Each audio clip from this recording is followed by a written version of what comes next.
আসসালামু আলাইকুম এভরিওয়ান, কেমন আছেন সবাই? আশা করি সবাই খুব ভালো আছেন। আলহামদুলিল্লাহ, আমিও খুব ভালো আছি। হিরাস মনির চ্যানেলে আপনাদের সবাইকে ওয়েলকাম।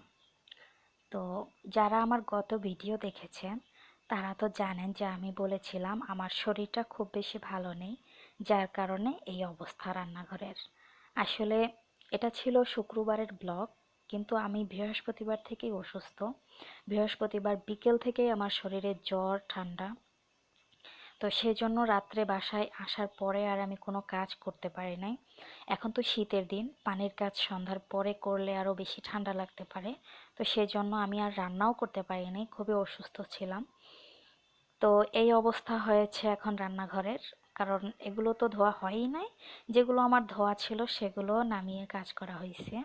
সেজন্য আমি রাত্রে আর ধুই নাই, কারণ শীতের দিন পানির কাজ করলে আরও বেশি ঠান্ডা লাগতে পারে। আর আমার যেহেতু অনেক কাজ, ঘরে বাহিরে অনেক কাজ আছে আমার, তো আমাকে তো সুস্থ থাকতেই হবে, অসুস্থ হলে হবে না। তো সেজন্য আমি বৃহস্পতিবার রাত্রে রান্না বান্নাও করিনি, কোনো কাজও করিনি, শুধু রেস্ট করেছি। তো এটা হচ্ছে শুক্রবার সকাল থেকে, সকাল বলতে 12টার পরে, দুপুর টাইম। তো সকালে আমি ঘুম থেকে উঠে অফ ক্যামেরায় আমি কিছু কাজ কমপ্লিট করে নিয়েছি, কারণ অন ক্যামেরায় যদি সব কাজ করি তাহলে অনেক লেট হয়ে যাবে। তো সেজন্য আমি অফ ক্যামেরায় অনেক কাজ গুছিয়ে নিয়েছি। তো বৃহস্পতিবার রাত্রে আমি যেহেতু কোনো কাজ করি না, শুধু রেস্ট করেছি, তো এখন আলহামদুলিল্লাহ শরীরটা একটু সুস্থ। তো সেজন্য আমি এখন রান্না করব। তো রান্নার জন্য তো রান্নাঘরটা আগে পরিষ্কার করে নিতে হবে। তো সেজন্য আমি রান্নাঘরটা পরিষ্কার করে নিচ্ছি, তারপর আমি রান্না শুরু করব। তো আপনারা তো টাইটেল দেখে অবশ্যই বুঝতে পেরেছেন যে আজকে আমি কি রান্না করব। আজকে আমি চিকেন তেহারি রান্না করব, প্যাকেট মশলা ছাড়া। আসলে আমার কাছে প্যাকেট মশলা দিয়ে রান্না করলে আর বাসার মশলা দিয়ে রান্না করলে টেস্ট একই রকম লাগে। তো সেই জন্য আমি প্যাকেট মশলাটা আগে ইউজ করতাম। যখন থেকে আমি ঘরের মশলা দিয়ে রান্নাটা শিখে গেছি, তারপর থেকে আমি আর প্যাকেট মশলাটা ইউজ করছি না, যেহেতু একই টেস্ট। তো আমি থালা বাসনগুলো ধোয়া শেষ করে আপনারা ভিডিওটি দেখতে থাকেন কন্টিনিউ, আশা করি ভালো লাগবে। যদি ভিডিওটি ভালো লেগে থাকে তাহলে অবশ্যই লাইক, কমেন্টস এবং শেয়ার করবেন। যদি কেউ আমার চ্যানেলে নতুন হয়ে থাকেন তাহলে প্লিজ চ্যানেলটি সাবস্ক্রাইব করে পাশের বেল বাটনটি অন করে রাখবেন, যাতে আমি ভিডিও আপলোড করার সাথে সাথে আপনাদের কাছে নোটিফিকেশন চলে যায়। আর যারা অলরেডি আমার চ্যানেলটি সাবস্ক্রাইব করে রেখেছেন তাদেরকে জানাই অসংখ্য ধন্যবাদ। আর কেউ যদি আমার সম্পর্কে কোনো প্রশ্ন করে থাকেন তাহলে অবশ্যই কমেন্টস বক্সে প্রশ্ন করবেন, আমি তার উত্তর দেওয়ার চেষ্টা করব।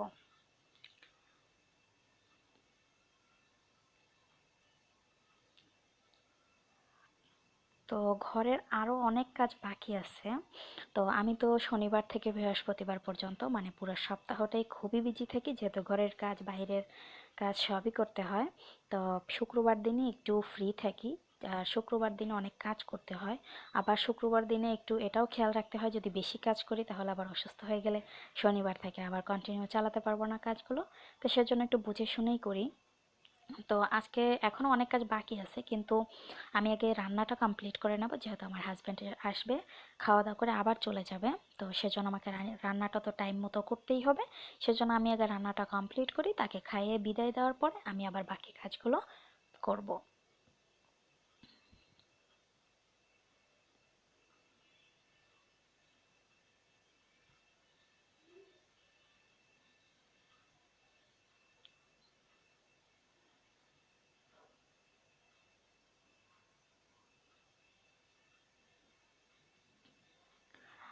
আর হ্যাঁ, এটা হচ্ছে শুক্রবারের ব্লগ। তো শুক্রবার হচ্ছে 20 তারিখ। তো শনিবার 21শে জানুয়ারি আমার জন্য আমার লাইফের একটি বিশেষ স্পেশাল দিন। তো সেটা কি, সেটা আপনাদের সাথে অবশ্যই আমি শেয়ার করব নেক্সট ব্লগে। অবশ্যই আপনারা আমার সাথে থাকবেন দিনটি শোনার জন্য যে আসলে কি দিন এবং কিভাবে পালন করছি।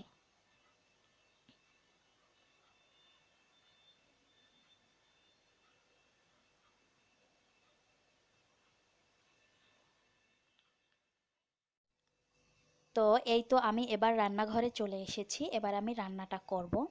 তবে তার আগে আমি চুলাটা ভালো করে পরিষ্কার করে নেব। কিন্তু এই ভিডিওতে আমি বড় একটি মিস্টেক করে ফেলেছি, তো সেজন্য আমি আপনাদের কাছে ক্ষমা চেয়ে নিচ্ছি। প্লিজ ক্ষমা সুন্দর দৃষ্টিতে দেখবেন। আসলে নতুন ভিডিও করতেছি, যার কারণে একটু অনেক সময় ভুল হয়ে যায়। তো ইনশাল্লাহ আমি এটা ঠিক করার চেষ্টা করব, যদি আপনারা আমার পাশে থেকে সাপোর্ট করেন।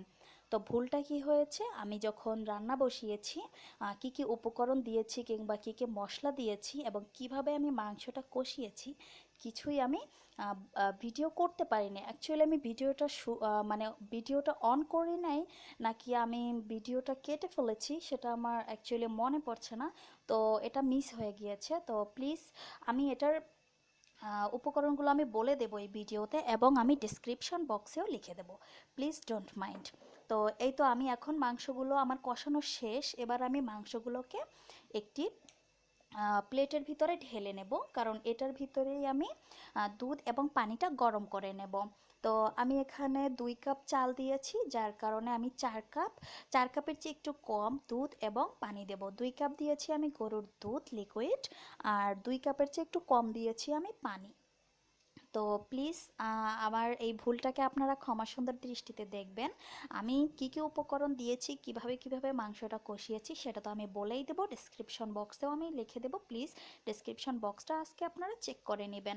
আর তাছাড়া এই রেসিপিটা যদি সম্পূর্ণ দেখতে চান, আমাকে কমেন্ট করবেন। আমি নেক্সট কোনো ব্লগে এটা আবার শেয়ার করার চেষ্টা করব। তো আমি কড়াইটা আবার চুলায় বসিয়ে দিয়েছি। এবার আমি 2 কাপ দুধ এবং 2 কাপের চেয়ে একটু কম পানি দিয়ে ভালো করে ফুটিয়ে নেব। এবার আমি আরেকটা পাত্রে ঢেলে নিচ্ছি। তো আমার যেই জিনিসটা স্কিপ হয়েছিল সেটা হচ্ছে মাংসটা আমি কিভাবে রান্না করেছিলাম সেটা। তো আমি মাংসটা রান্না করেছিলাম এর আগে একটি আমি ভিডিও ছেড়েছি, যেটাতে আমি বিরিয়ানি রান্না করেছি। সেম প্রসেসেই আমি তেহারিটাও করেছি, তেহারির মাংসটাও রান্না করেছি। তবে স্পাইসগুলো একটু আলাদা। যেমন তেল গরম হওয়ার পরে আমি যখন পেঁয়াজ দিয়েছি, পেঁয়াজের সাথে আমি কিছু আস্ত গরম মশলা দিয়েছি। সেটাকে আমি বেরেস্তার মতো করে ভেজে তারপরে মাংসগুলো দিয়েছিলাম। মাংসটা হালকা একটু তেলের সাথে ভেজে আদা রসুন পেস্ট একত্রে করে 1 টেবিল চামচ দিয়েছি। আদা রসুনটা একটু ভেজে কাঁচা স্মেলটা চলে যাওয়ার পরে আমি একটু দুধ দিয়েছিলাম, গরুর দুধ। তারপরে আমি মশলা দিয়েছি, কিছু গুঁড়ো মশলা, যেটা হচ্ছে জিরার গুঁড়া, ধনিয়ার গুঁড়া, গরম মশলার গুঁড়া এবং জয়ফল ও জয়ত্রী একত্রে গুঁড়ো করা। তারপরে স্বাদ মতো লবণ দিয়েছি। আমি সেই দুধ দিয়েই ভালো করে মশলাটাকে ঢেকে কষিয়ে নিয়েছি। যখন মশলাটা কষানো শেষ হয়েছে, মাংসটা সেদ্ধ হয়নি, মাংসটা সেদ্ধর জন্য আমি আবার দুধ দিয়েছি। আমি সম্পূর্ণ রান্নাটাই দুধ দিয়ে করেছি, কারণ আমি এই রান্নাটিতে টক দই ইউজ করি নাই। যেহেতু টক দই ইউজ করি নাই, তাই জন্য আমি সম্পূর্ণটাই দুধ দিয়ে রান্না করেছি, যেটা টক দইয়ের একটি কভার করবে। তারপর আমি মাংসটা নামিয়ে ফেলেছিলাম। আর সেখানে আমি যেহেতু গুঁড়ো মরিচের গুঁড়ো ইউজ করি নাই, সেজন্য আমি সেখানে ঝালের জন্য বেশ কিছুটা কাঁচামরিচ মাঝখান থেকে ভেঙে দিয়েছিলাম। তো তারপর থেকে তো আপনারা দেখলেনই। তো এবার আমি রাইসটা রান্না করার জন্য কি কি করলাম সেটাও তো আপনারা দেখলেন। তো এখানে আমি চালটা বসানোর পরে, তারপর আমি এখানে দুধ এবং পানিটা অ্যাড করার পরে, তারপরে এখানে স্বাদ মতো লবণ দিয়েছি এবং এখানে আমি একটা কাঁচামরিচ ভেঙে দিচ্ছি শুধু ফ্লেভারের জন্য, কারণ স্পাইসি যেটা হবে সেটা তো আমি মাংসের সাথেই দিয়েছিলাম। তো এই তো এবার আমি ঢেকে দিয়ে দেব। তো এই তো আমার পোলাওটা একদম মাখো মাখো হয়ে এসেছে। এবার আমি এর এর ভিতরে মাংসটা ঢেলে দিচ্ছি। মাংসটা দিয়ে খুব আলতো করে মিক্স করতে হবে, কারণ এ অবস্থায় কিন্তু চালটা প্রায় হয়ে এসেছে।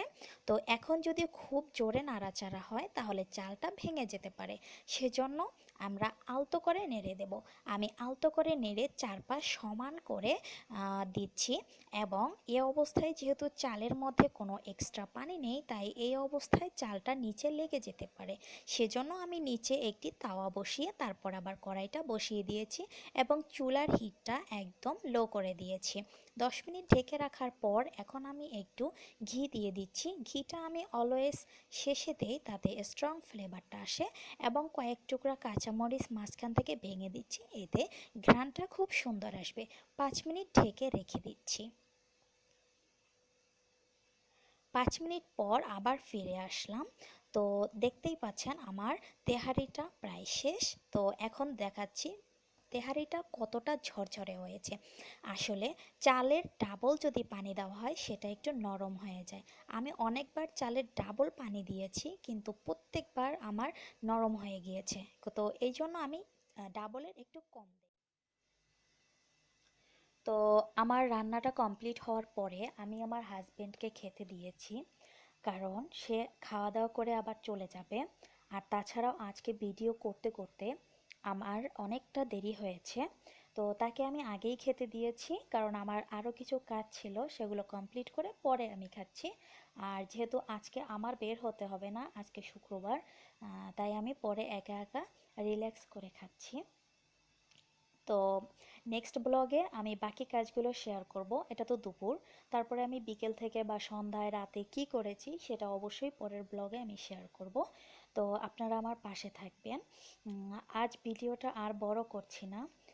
তো ভালো থাকেন সবাই, সুস্থ থাকেন। দেখা হবে নেক্সট কোনো ব্লগে। আল্লাহ হাফেজ। আসসালামু আলাইকুম।